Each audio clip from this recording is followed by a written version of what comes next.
Earlier, you quickly mentioned vinegar as a tool to hack into this controlling the hunger. Can you talk about how somebody would do that practically? Yeah, so vinegar actually is super interesting because it reduces the digestibility of starches. So again, if you think about vinegar, what it is it's an organic acid, and you can get the same effect with, so vinegar is acetic acid. So you can get the same effect with fermented foods. So that's lactic acid. So sauerkraut, kimchi, you can get the same effect with citric acid as well. So all of these organic acids inhibit amylase. So when you have a starch, you're getting chains of glucose. You need to chop these chains of glucose, and that's using a enzyme called amylase. And there's two places you get the amylase, in the saliva and in the pancreas. So as soon as you start eating the bread, the salivary amylases start working. If you eat bread with vinegar, like you dip it in olive oil and vinegar, like traditionally, then the amylases in your saliva are inhibited by the organic acid, the vinegar, and therefore less.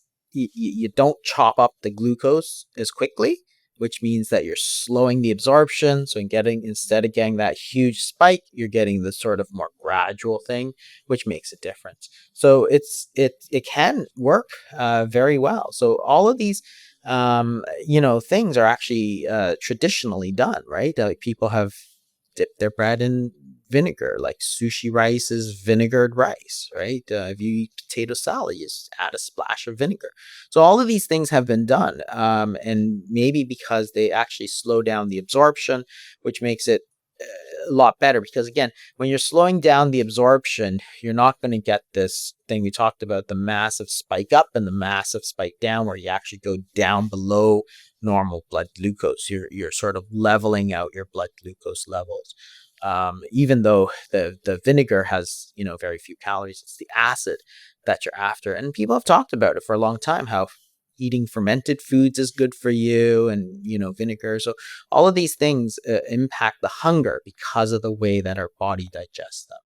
While we're on this theme of controlling that blood sugar spike, a couple other things that come to my mind are walking before or after meals and the order we eat food.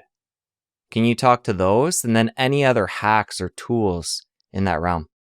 Yeah, I talk all about this in the hunger code, which is, it's super super interesting that if you're trying to avoid those spikes up, walking after a meal is actually incredibly powerful. So what they did was they compared people, and they simply gave them a reference meal, and they had them walk before a meal versus after a meal. So if you walk and then you eat, it makes no difference. Like your blood sugar after the meal does exactly the same as it would if you didn't walk. But if you walk after the meal, then it's much blunted. So it instead of going way up like that, it goes up slower, and the effect lasts about a half an hour. And it's sort of like the sooner you walk after a meal, the bigger the effect. After about half an hour, it doesn't do a whole lot, because again, probably a lot of the stuff has passed through. The mechanism could be several, but it could be that you're using some of the glucose. So instead of going up so much, you're leaving some of it so that you can use it. Could be that by diverting the blood flow to your legs for walking or whatever, you're slowing the digestion. Therefore, you're slowing how quickly the food is passes through the stomach for absorption. They haven't gone that far, but you can actually blunt the rise of that glucose by a good, again, 20-30%. These are not huge effects. They're not the same effects that you see with, drugs, right?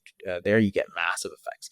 But these are all natural, right? So going for a walk after a meal, very enjoyable, very pleasurable. You can make it into a nice habit that you can do and enjoy with your, friends or significant other, sort of anytime, right? It's very powerful, and sometimes it's just that's all it is. The other one is the order of your foods, and this is again ties into something that I call trying to avoid naked carbohydrates, right? Naked carbohydrates is what I call basically pure carbohydrate. So it's white bread or low fat muffins or something like that, right? Almost pure carbohydrate.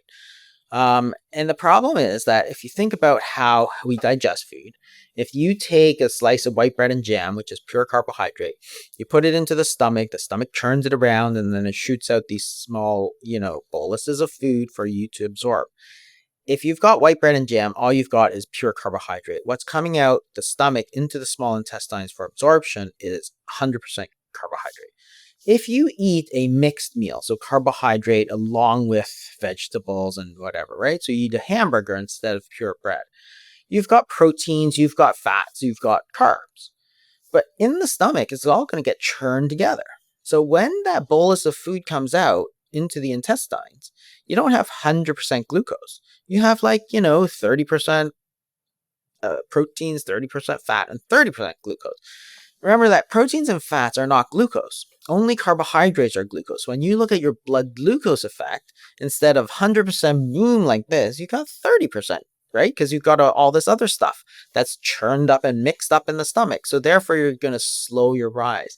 And again, what they did was a study, so interesting, which they took veggies and proteins, so chicken breast, I think, and vegetables, and carbs. So they simply switched the order. So they had somebody eat the bread first, and then 10 minutes later or 15 minutes later, the chicken and veggies. And they also checked them when they ate the chicken and veggies first, and then the bread and orange juice. So the effect is very different when you eat the bread and orange juice first. You get this massive spike, get this massive drop, and your insulin effect is like 40, 50, 60% higher than if you simply switch the order of your food.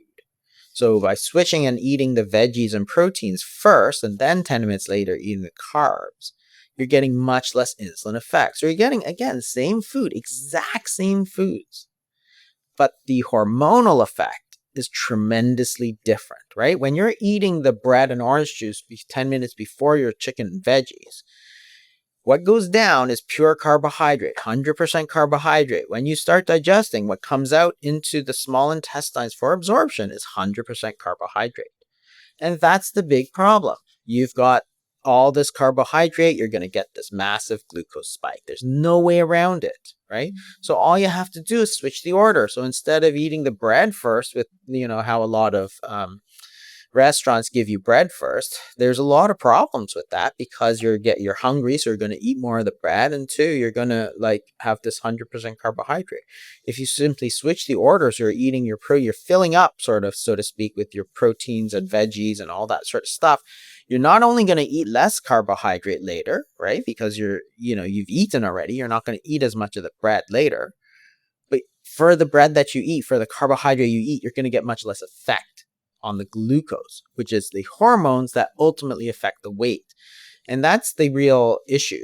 So those two sort of hacks, they're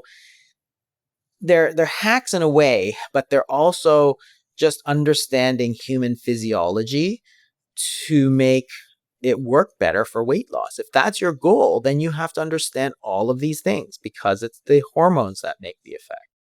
If you enjoyed that clip, you're going to want to head over here and catch the full episode. I'll see you over there.